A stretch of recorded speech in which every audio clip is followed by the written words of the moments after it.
कार्तिक महात्म अध्याय 12। कथा शुरू करने से पहले गुरु महाराज जी का ध्यान करेंगे। गुरुर् ब्रह्मा गुरुर्विष्णु गुरुर्देवो महेश्वरा गुरुर् साक्षात परब्रह्म तस्मै श्री गुरुवे नमः। इसके बाद गणेश जी महाराज जी की जयकारा लगाएंगे। बोलिए गणेश जी महाराज जी की जय। कथा सुनने से पहले अपने हाथ में चावल ले लीजिए। इसके बाद गणेश जी महाराज जी का जयकारा लगाइए। बोलिए गणेश जी महाराज की जय। एक बुढ़िया थी, वे मिट्टी गणेश जी की पूजा किया करती थी। रोज बनाती थी, रोज गल जाते थे। एक दिन बुढ़िया ने देखा कि एक सेठ का मकान बन रहा है। वे मिस्त्री के पास गई और बोली, भैया मेरा पत्थर का गणेश गढ़ दो। मिस्त्री बोला कि जब तक हम तेरा पत्थर का गणेश गढ़ेंगे जब तक पूरी दीवार नहीं चिल्लेंगे। बुढ़िया बोली कि राम करे तुम्हारी दीवार टेढ़ी हो जाए। ऐसा कह के बुढ़िया चली गई।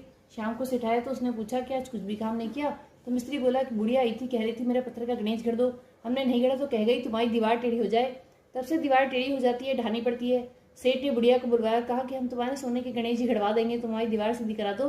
सेठ ने बुढ़िया को सोने के गणेश जी गढ़वा दिए, उसकी दीवार सीधी हो गई। जैसे सेठ के बेड़े काम सीधे करे ऐसे हम सबके करना। कहते सुनते हुंकारा भरने वालों की करना। बोलिए गणेश जी महाराज की जय।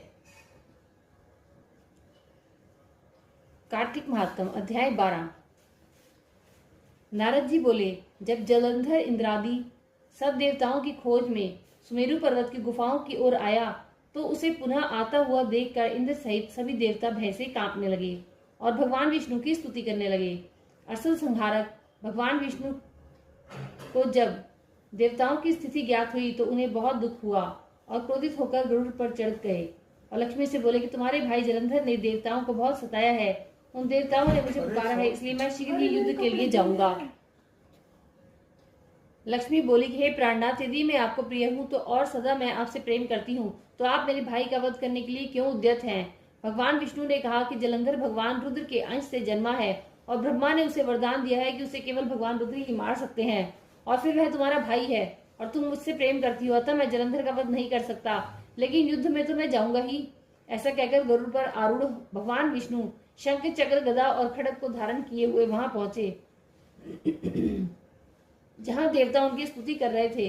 गरुड़ के पंखों की प्रचंड वायु से पीड़ित और बादलों द्वारा उड़ाए गए दैत्य आकाश में इस प्रकार उड़ने लगे जैसे बादल उड़ते हैं। जलंधर ने जब देखा कि असुर पवन से पीड़ित हो रहे हैं तो वह क्रोधित होकर विष्णु के पास जा पहुंचा। पूरी वीडियो का लिंक डिस्क्रिप्शन बॉक्स में है। राधे राधे। 12वां अध्याय समाप्त। बोले कार्तिक के ठाकुर की जय, तुलसी मैया की जय। शनिवार की कथा। एक ब्राह्मण था, पाठ करने जा रहा था। रास्ते में शनिचर महाराज मिले। ब्राह्मण बोला, कहाँ जा रहे हो? शनिचर बोला कि राजा के लगने जा रहा हूँ। ब्राह्मण बोला कि राजा के लगेगा, सारी प्रजा दुखी होगी, मेरे लग